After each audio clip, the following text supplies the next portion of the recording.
कैसे हैं आप सब। आशा करती हूँ आप सब बहुत अच्छे होंगे। तो स्वागत है आपका फिर से इस कक्षा में। आइए आज हम पढ़ते हैं हिंदी व्याकरण का पाठ 10 क्रिया। क्रिया का सामान्य अर्थ है कार्य। क्रिया के बिना कोई भी कथन पूर्ण नहीं होता। किसी भी कथन के पूर्ण होने के लिए एक वाक्य की आवश्यकता होती है तथा प्रत्येक वाक्य में एक क्रिया का होना आवश्यक है। इस प्रकार क्रिया वाक्य का अनिवार्य तत्व है। ठीक है, अब चित्रों के नीचे दिए वाक्यों को ध्यानपूर्वक पढ़कर समझिए। तारे निकल रहे हैं, लड़की खाना खा रही है, लड़का दौड़ रहा है और आदमी गाना गा रहा है। तो उपयुक्त चित्रों के नीचे लिखे वाक्यों में अलग अलग कार्य हो रहे हैं।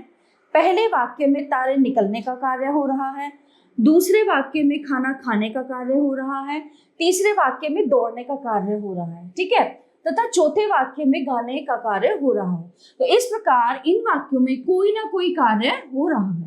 तो कार्य के होने या करने को व्याकरण में क्रिया कहते हैं। क्या कहते हैं? क्रिया कहते हैं। तो इस प्रकार जिन शब्दों से किसी कार्य के करने या होने का बोध होता है उन्हें क्रिया कहते हैं। जैसे खेलना, पीना, पढ़ना, लिखना, उठना, बैठना, चलना आदि। फिर आते हैं इसके रूप पे, यानी कि धातु।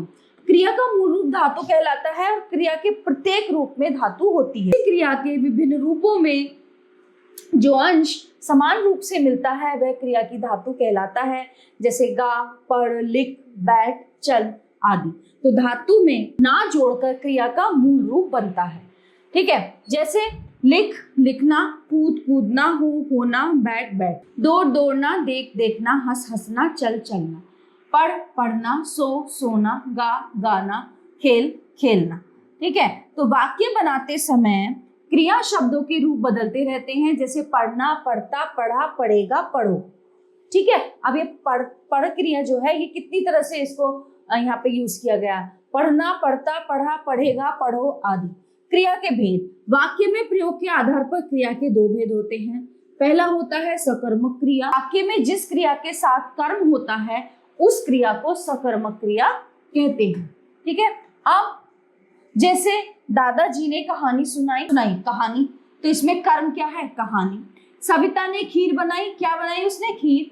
तो यहाँ पे कर्म क्या है? खीर है। अमन कविता लिखेगा तो क्या लिखेगा वो? कविता। तो इस वाक्य में कर्म क्या है? कविता है। ओके, तो याद रखिए कर्म की पहचान करने के लिए वाक्य में प्रयुक्त क्रिया के साथ क्या, किसको, किसे लगाकर प्रश्न करते हैं। जो उत्तर में प्राप्त होता है वही कर्म होता है। यदि कर्म का पता चल जाता है तो वह क्रिया सकर्मक क्रिया कहलाती है। इस प्रकार उपयुक्त वाक्यों में सुनाई, बनाई तथा लिखेगा सकर्मक क्रियाएं हैं। कुछ सकर्मक क्रियाएं: खाना, उठना, बुलाना, सुनाना, लिखना, सींचना, तोड़ना, पढ़ना आदि। फिर आता है अकर्मक क्रिया। वाक्य में जिस क्रिया के साथ कर्म ना हो और क्रिया का फल सीधा कर्ता पर पड़े उसे अकर्मक क्रिया कहते हैं। जैसे लड़का हंसता है, कौन हंसता है? इसमें कर्म है ही नहीं, लड़का हंसता है। प्रश्न, कौन हंसता है? कर्म है ही नहीं। माता ने पढ़ाया, क्या पढ़ाया? पता नहीं। लड़का दौड़ता है, कौन दौड़ता है? कर्म है ही नहीं इसमें। ठीक है, तो इस प्रकार इन वाक्यों में कोई कर्म नहीं है तथा लिखने, पढ़ने तथा सोने का फल सीधा कर्ता पर पड़ रहा है। अतः इन वाक्यों में हंसता है, पढ़ाया, दौड़ता है क्रियाएं अकर्मक क्रियाएं हैं। कुछ अकर्मक क्रियाएं हैं यहाँ पे: सोना, बैठना, भागना, हंसना, जागना, रोना, डरना, चमकना, बढ़ना, गिरना, उठना, चलना आदि। अब आते हैं क्रिया के अन्य भेद पे। ठीक है, तो क्रिया के कुछ निम्नलिखित भेद भी होते हैं। सहायक क्रिया। वाक्य में मुख्य क्रिया की सहायता करने वाली क्रिया सहायक क्रिया कहलाती है। जैसे मैं पत्र लिखता हूँ, बहुत तेज दौड़ते हो, वह बाजार जाता है, नेहा कहानी सुनाती थी। तो उपयुक्त वाक्यों में लिखता, दौड़ते, जाता, सुनाती मुख्य क्रियाएं हैं तथा हूँ, हो, है, थी सहायक क्रियाएं हैं। कुछ सहायक क्रियाएं हैं था, थे, थी, होंगे, होगा, होगी आदि। फिर बात करते हैं संयुक्त क्रिया की। जो क्रिया दो या दो से अधिक धातुओं के मेल से बनती है वह संयुक्त क्रिया कहलाती है।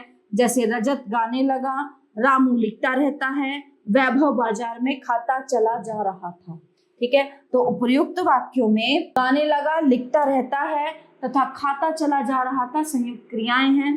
तीसरा है नाम धातु क्रिया।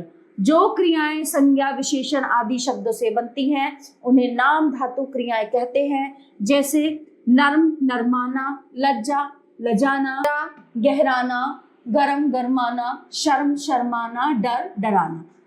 नंबर 4 पे आती है हमारी प्रेरणार्थक क्रिया। जिस क्रिया में कर्ता स्वयं कार्य न करके किसी अन्य व्यक्ति को प्रेरित करके कार्य करवाता है उसे प्रेरणार्थक क्रिया कहते हैं। जैसे माता ने पुत्री से कपड़े धुलवाए और नेहा ने संजना से सब्जी बनवाई।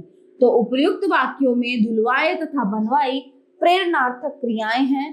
प्रेरणार्थक क्रिया में 2 कर्ता होते हैं, जैसे पहले वाक्य में माता और पुत्री तथा दूसरे वाक्य में नेहा तथा संजना 2 कर्ता हैं। क्रिया पर लिंग, वचन और पुरुष का प्रभाव। क्रिया एक विकारी शब्द है, अतः कर्ता के लिंग, वचन और पुरुष के अनुसार क्रिया के रूप में परिवर्तन होता रहता है। जैसे यह लड़का लिखता है, लड़की लिखती है, वह जाता है, वे जाते हैं, और मैं दिल्ली गया था, हम दिल्ली गए थे। ठीक है, तो ये थी हमारी क्रिया। तो प्यारे बच्चों, आशा करती हूँ ये पाठ आपको बहुत अच्छे से समझ आया होगा। मिलते हैं अगली कक्षा में। धन्यवाद।